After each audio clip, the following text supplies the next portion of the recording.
Yo, it's me, CSCOTT. Now that I've reviewed all the prom night movies, it's time to stop and rank the prom night movies. So, 5 movies to rank in this franchise. Busted out my remake Blu-ray. So let's do this. Starting at the bottom, number 5, Prom Night 4. Deliver Us from Evil. I feel like this film skews way out of the jurisdiction of the franchise. And while you may be saying, what do you mean by that? It's serious. It is serious. It's very serious compared to the previous two. But the first 3, as well as the remake, are very focused on the prom aspect. This one heads towards religious stuff. And so I feel like that takes away, like, you could have called this something else. You could have called just Deliver Us from Evil or something. Which I know there's another movie like that, named that, but I'm just saying that the prom is an afterthought in this. I feel like the opening scene was added post-production. Like, that one thing is like, when they show the sash, that's previously filmed footage. That's archived footage. And then they just show, the other stuff. I feel like that was added after the fact because they're like, hey, this is a prom night film, we gotta have the prom stuff. And there's other problems, but it just doesn't seem to fit within the franchise.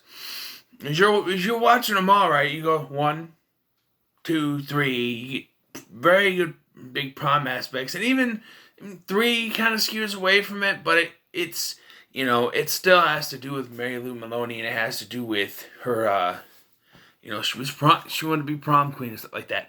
And then here it just doesn't work. Number 4 is the original Prom Night from 1980.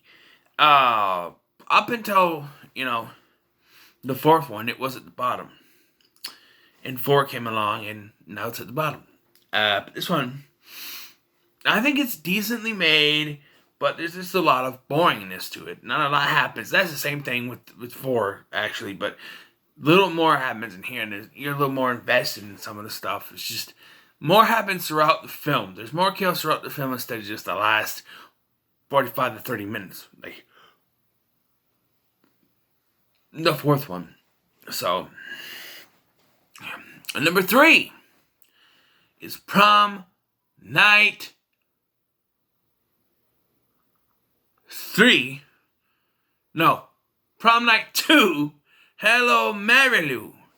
I struggled with which one I wanted to put between this and the 3rd one, and I feel like this right in the middle of the thing. And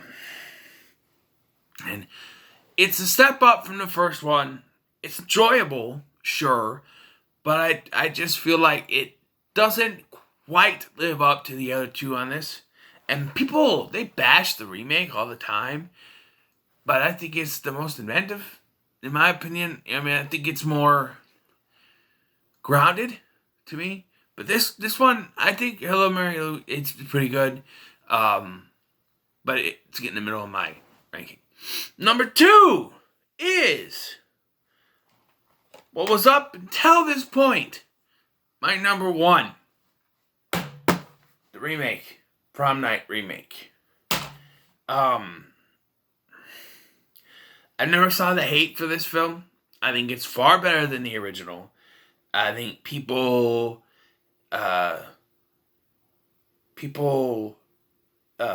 kiss Jamie Lee Curtis's ass, basically, because she's in the original one.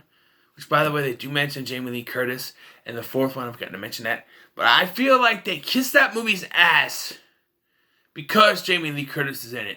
Because she's associated with Halloween. Look, I love Halloween. The movie I love the holiday. I love Halloween. But, and especially, this is going off on a different tangent, but especially nowadays, people seem to be kissing that movie's ass and anyone that had anything to do with it. And people hold the original Prom Night in such a high regard because Jamie Lee Curtis was in it.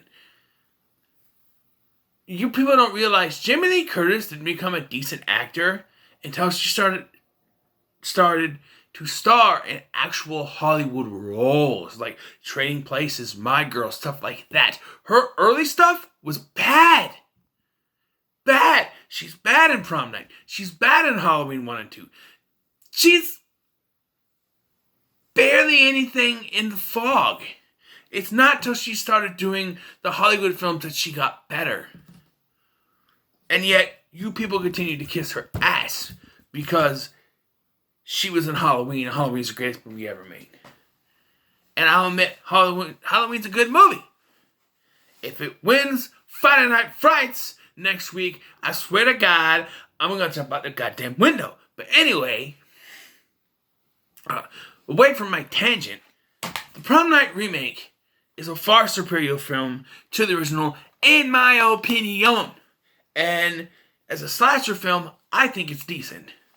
I think it's decently done. Maybe some of the characters aren't the way they should be, but I like it. Number 1, if you haven't guessed, is Prom Night 3, The Last Kiss. Now, you may be sitting there going, wait a minute. Why? Well, to be honest with you, it's the one I enjoyed the most. It's the wackiest. It's the most insane. It has that Twilight Zone-like ending. It's the most enjoyable for me. You know? And, you know, it beats the others because there's stuff consistently happening through the entire film. Whereas I have a problem with 4 and 1 because there's barely anything going on. 2 has more going on in it than the other than 1 and 4, but then this one consistently has stuff, and you got gags. You got the teacher killed and then turned into a banana split. You got you know, them having sex on the American flag. I mean, come on. It's entertainment, people, and it's the most entertaining of the entire franchise, and for me, that's why it gets numero uno, baby, right there. So what are your thoughts on my ranking? Let me know your ranking in the comments below. Make sure to like, share, and subscribe. Thanks for watching. I've been Scotty, and now that I finished Prom Night, it's time to move on to a film that I've been dying to talk about since I bought it, and now is the time.